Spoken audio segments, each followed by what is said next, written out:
Before we get into this episode, I would like to make a quick disclaimer that all of Society Inspired's interviews and the information we share are 100% for learning experience and to hear the different sides of the various issues we discuss.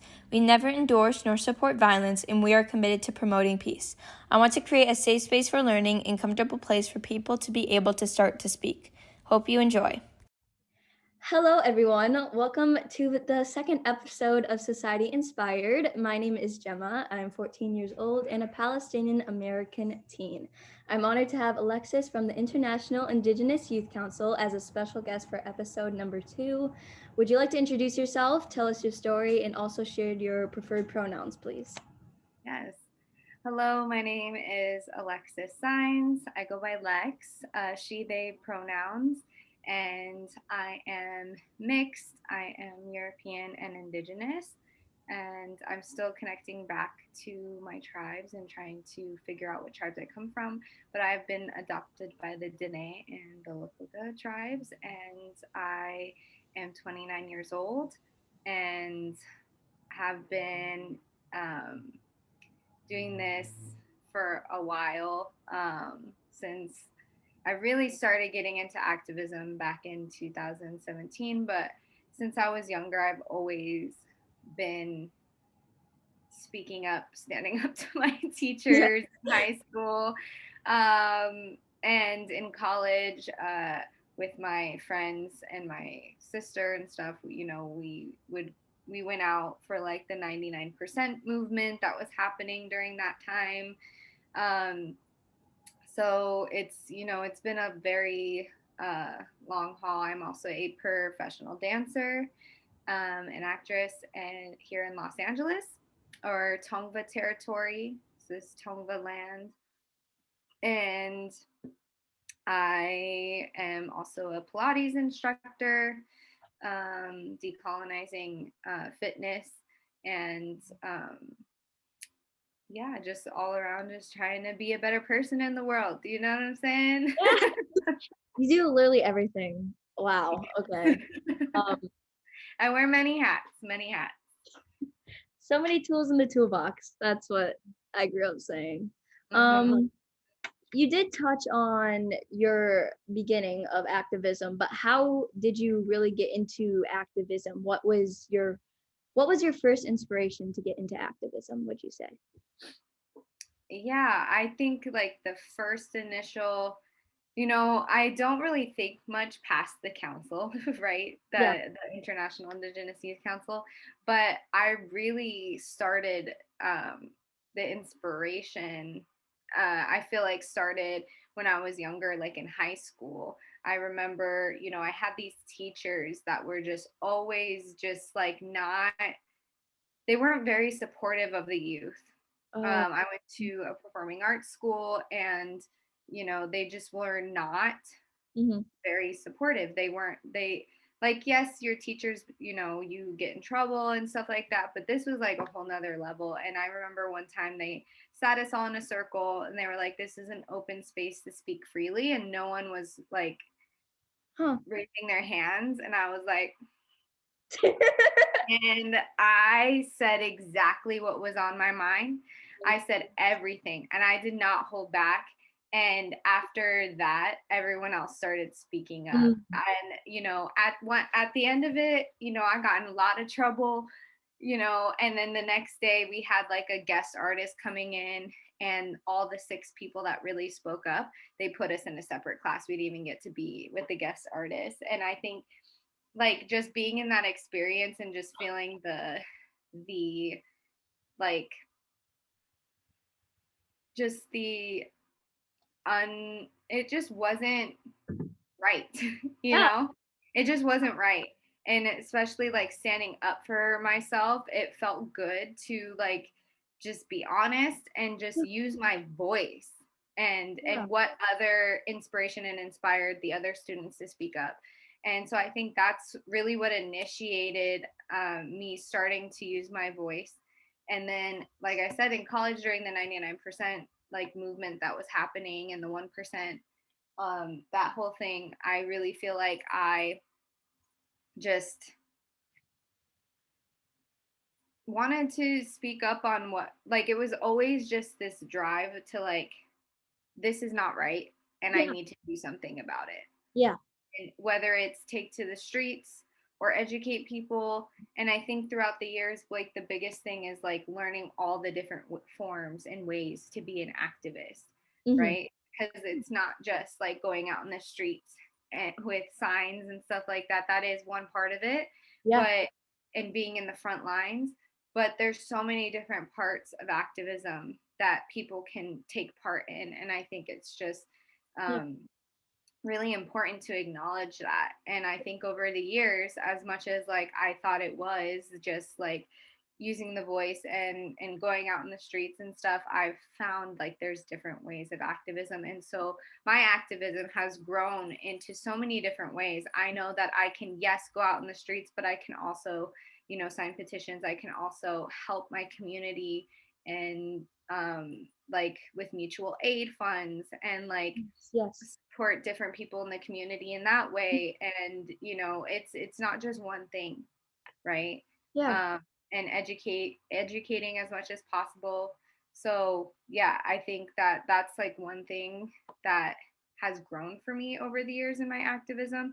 But Yes. that's really how it started. And then with the Standing Rock movement, which is how the IIYC was started, that was in opposition to the Dakota Access Pipeline. There was like people from all nations coming together to stand with the Standing Rock Sioux tribe against this pipeline that was going through their sacred lands in the Missouri River Okay. and going to be polluting their water. And, I had a few friends that went up there and I wanted to go up there and support, and I couldn't because of work. But when they came, once Standing Rock was over and everyone went back to where they were, you know, they wanted to start different chapters across the US of wherever people were. And they were like, you have to get involved. So I did, naturally, because what happened up there and the stories that you heard were absolutely disgusting and insane. Like, I feel like still to this day a lot of people don't know what happened up there. And it took like, one of my siblings was up there. They got arrested for praying outside a police station when they took them waters and like food and stuff like that as like a peace, thing. And it was Indigenous youth that did this, and he got arrested because he was leading the prayer. They were praying together, and it, like, just going through that and like the other things that happened up there, it just like broke my heart. And that was really what pushed me to get even further into this movement, because it was just absolutely Yeah. unfair and not right. Again, just Yeah. going back to this is not right, and I need to do something about it. Mm-hmm. Wow. Yeah. Wow. Um, I did. I read in one of your, and you explained a little bit of your experience in another interview about your first experience, but that's crazy. Could you, you just said a little bit that you are a part of the International Indigenous Youth Council. Could you explain what the group does, and what your primary forms of activism are today, right now? Yeah.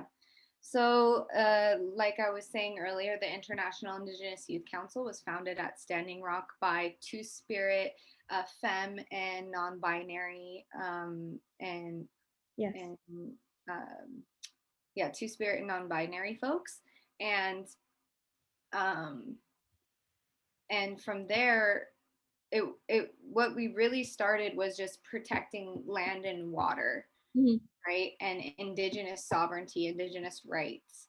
And it's kind of branched out into so many other things, like supporting other movements like BLM, but mostly like environmental justice. But you can't talk about environmental justice without talking about racial justice and Yes. social justice. They're one and the same, right? There's that intersectional uh, aspect to activism. Mhm. And so obviously we also are a part of the LGBTQ plus, Yes. because that's mostly what founded the Youth Council.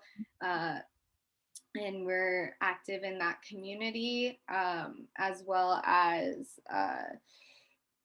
the other Indigenous movements that are happening right now are the Missing Murdered Indigenous movement, which is a movement that also, again, goes with environmental justice. When these pipelines are being built on their reservations, they set up man camps for the construction workers to live on the site, right? And a lot of times when this happens, a lot of women, mostly women, but also our two-spirit, non-binary relatives, and some of our men go missing, and our children, and they go missing, or they're, there's like a lot of things that go on that, like, for example, sorry, I don't know how much I can say because I know you're also young and I don't want to like sorry. No problem. Basically, and then you hear, let me take this away, sorry. You can't play with that right now. Okay, let me just start over. A little puppy interlude. Yes. So the Missing Murdered Indigenous Women's Movement is a movement that has to do with environmental justice, because for these pipelines, they'll come and set up man camps for the construction workers to live. And a lot of times when that happens, our women go missing. Yes. They go missing, they're raped, a lot of things that happen with those man camps out there. And then it's also become an epidemic of just Indigenous women and children and two-spirit folks going missing constantly. And it's not just the man camps, but that is a big part of it. Yeah. And so I think that that's like one of the things we talk about a lot in our work, because it's happening constantly. And there's other Indigenous movements out here, like the Land Back movement. Also, specifically to LA, there's a lot of sacred sites trying to be desecrated, which is, we do a lot of work with like Pavona, which is down in Long Beach. And there's like a lot of different things, but it's mostly about protecting land, water, and treaty rights in our community, and showing like folks like this is what community looks like. It looks like community healing, right? And that's like a huge part of it, because like last year we saw during the uprisings, what we really needed in that time was healing. We needed to come to, like, as much as we were out in the streets, we also needed to take care of ourselves and take care of our community. So like the IOIC, what we did was we did a lot of workshops around like how to take care of yourself when you're out there protesting, and like doing nonviolent direct action workshops and educating folks on what to do when they're out in the streets and out in the front lines, and what to do beforehand, what to do after, and what to do while you're there. She has like 3 squeaky toys. Oh. Okay, all the squeaky toys are going up. Puppy interlude part 2. We are not mad though. We love all animals. We love animals. So. Oh my gosh. But yeah. So it's definitely been like a wide range of things, but it's basically just taking care of the land, the sacred elements, the water, ourselves, and our community, right? Because if we're taking care of ourselves, we're taking care of our community, we're able to take care of the land, right? We can't do any of that if we're not like okay ourselves. And so that's really what we were trying to do last summer, is help people, with starting that healing process, and Also just doing that for ourselves because we needed it as well. Yeah. Uh, yeah. You kind of dove into um, how the Indigenous community is deeply connected to the land. Could you please further explain the culture and what makes the connection so spiritual?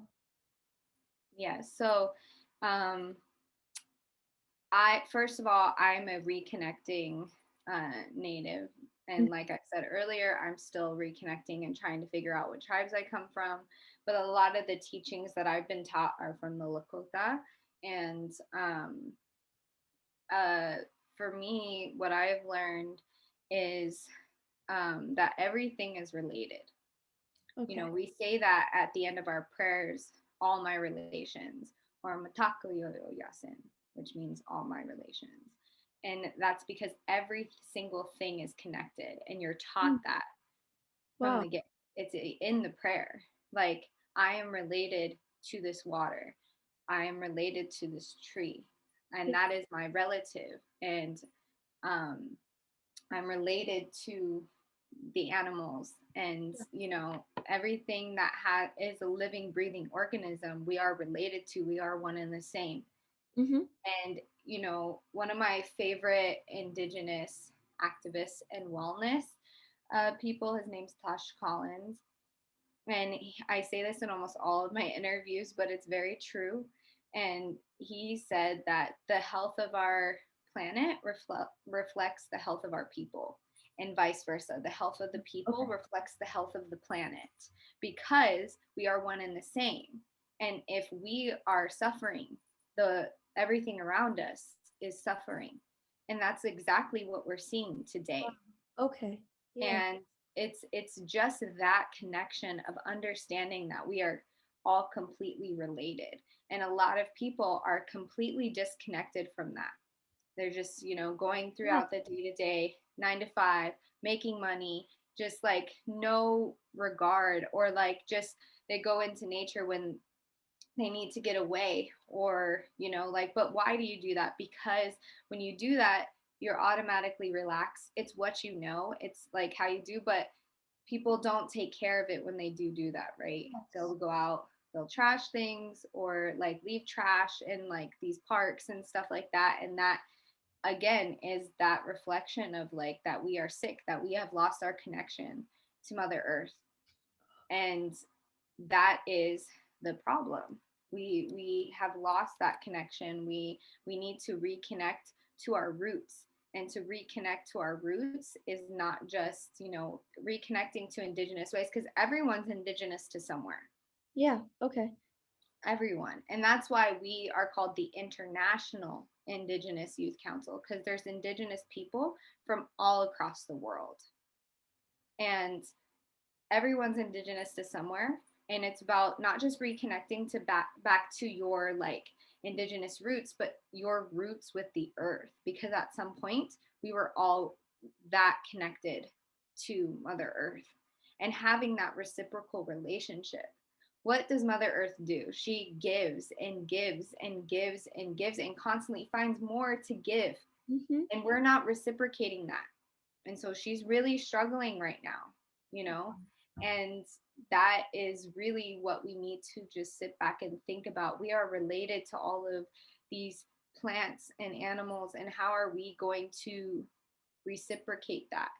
And again, like I said earlier, it goes back to taking care of yourself, because how you treat yourself is how you're treating the people around you, is how you're treating the planet. It's all related. Just going back to that saying. So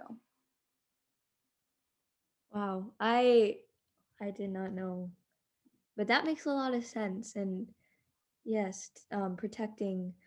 That kind of actually goes into my next question. Of how can we carry out the mission to protect land and water, and how do we approach the climate justice community then? yeah, I think it's just a matter of getting involved. I think the biggest thing that I see within the climate justice movement is that it's mostly rich white organizations leading this movement, when it should be Indigenous and BIPOC. It should be Black, Indigenous, and POC people leading this movement, and specifically Indigenous people because they are the first caretakers of this land. Yes. They need to be at the forefront of this movement.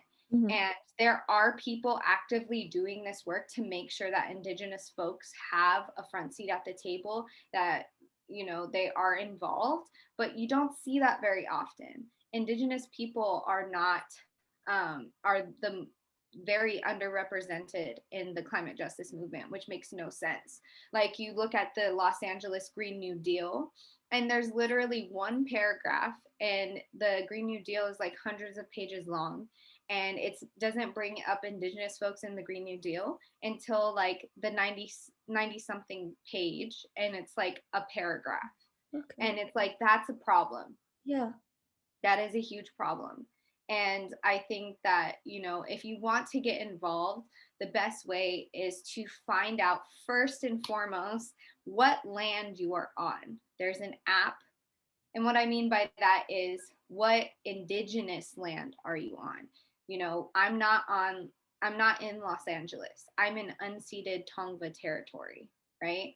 And I have made sure that I'm connecting with those people of the land. And because if you find the people of that land, most likely they'll tell you everything that they're fighting for on that land, and you can Yes. help them. And that's what we need to do. We need to find the Indigenous people of the land and help them with that, rather than going to just find the first climate justice movement that you find, and most likely it's led by white folks. Yes. Who, you know, don't have any representation in their organization. Yeah. So, and also, you know, there's so many, especially in Los Angeles, there are so many organizations that are doing this work that are BIPOC led, but you don't hear about it because you just don't hear about it, right?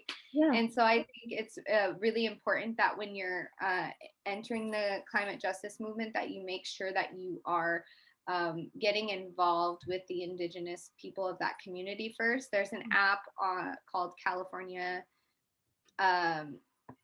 .native land or some, or no, sorry, not California. It's like nativeland.co or something. I don't know. Okay. You could just type into Google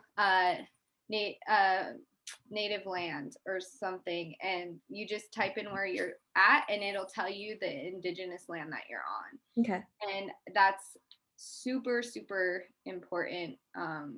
Even not just to use the app, but also make sure that you're finding the actual information for, you know, the land that you're on.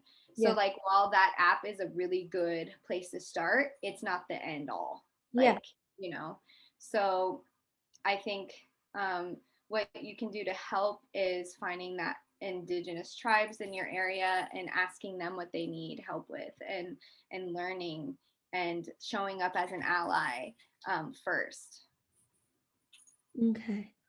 And you kind of also covered my question of what can we do right now to support the Indigenous community and culture. We need to find what land we are on and support and give back to nature, protect nature. Everybody needs to volunteer and work together to protect land, because it is so sacred. And it's not said enough, or on the front page a lot. Like, people don't think about it, which makes me sad. What do you want to see for the Indigenous community in the future, whether it's support from the outside or within the community? Yeah. Yeah. I think the biggest thing that I want to see is more allyship. Like, I don't see a lot of folks posting about indigenous issues, Okay. and that is a big problem. I feel like yes, there are a lot of different things happening in different communities, but the US was built off of genocide of Indigenous people and slavery of Black people. And I think that, Indigenous, like the movements that I say, a lot of times people are like, oh, what's that? Like no one knows, because no one is like helping us spread the message besides Indigenous people, and I think that I just want to see more allyship, like the stuff we do with the IOIC. Like I don't see a lot of other organizations coming to show up and support us, or um other Indigenous actions that are happening across the country. I don't see a lot of allies showing up for the Indigenous community in the same way we do these other things, and that's okay.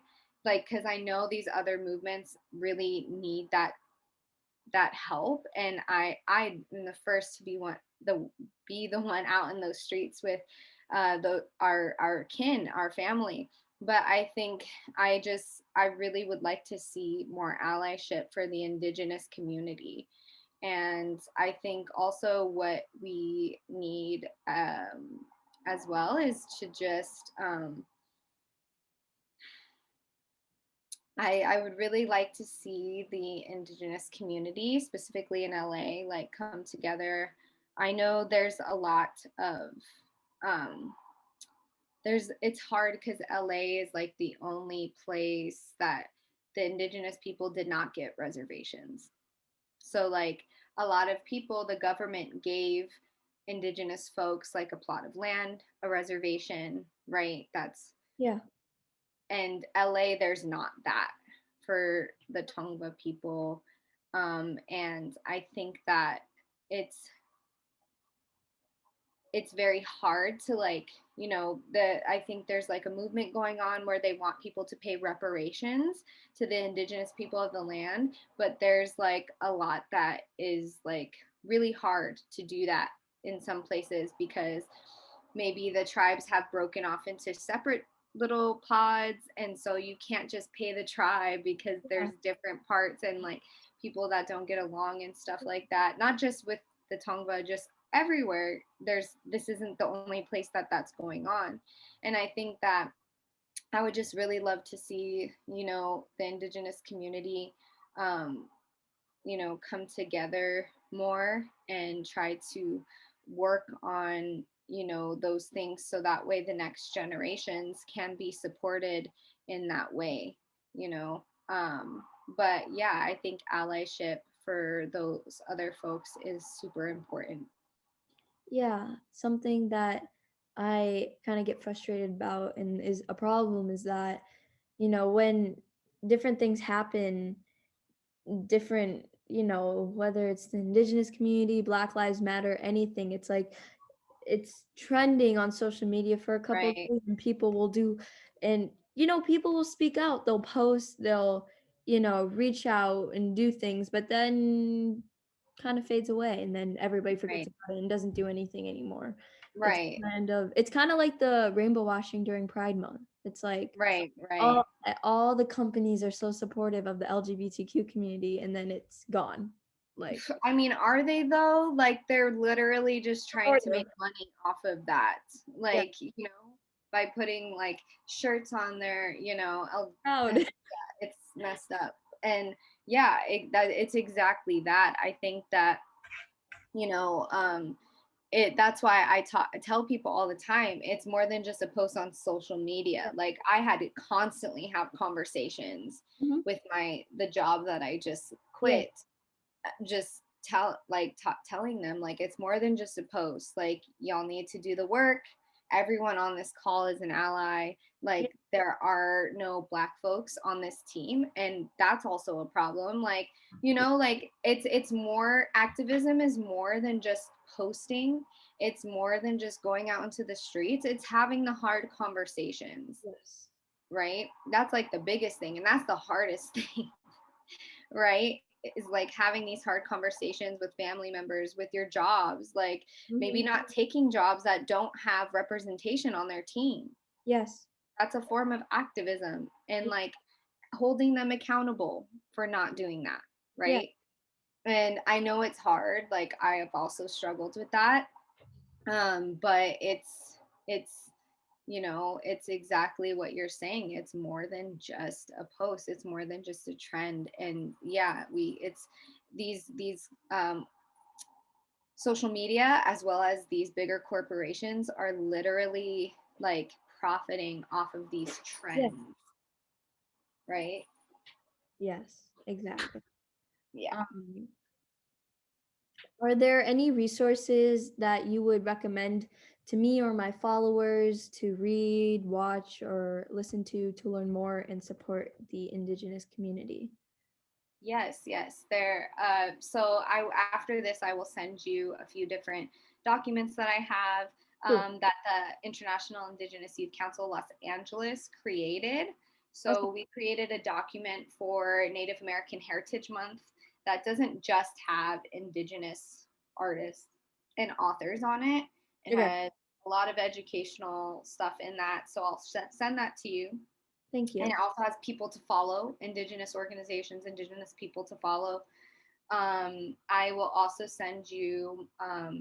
I have a series called Right Relations with Medicines, Mhm. which is about talking about specifically white sage, palo santo, cedar, these sacred plants that Indigenous people pray with that now have hit the trend, and everyone's using it, right? When it's about to be extinct.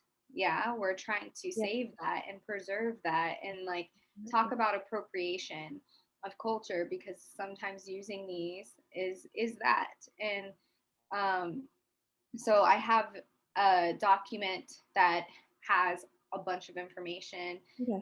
about that specifically, to support that movement as well, like saving plant medicines. There's a few different other organizations that are doing a lot of work protecting specific sacred sites. So I can send that, like Protect Pavona is one of them. Um, and yeah, there's just like a lot of different, uh, I think the best organization to follow right now for the Indigenous uh, movement, especially the land back movement, is the NDN Collective. They are doing a lot of work with that, an educational series to help with that. I also just want to say, um, if you are a white ally, I would go and do the trainings with White People for Black Lives. They have um, so many ways to learn and go through trainings on how to be an ally that are really, really great. And it's more than just doing one training, right? It's being consistent and going back and learning more and more and more. Yeah. So that's something I really suggest to our white allies.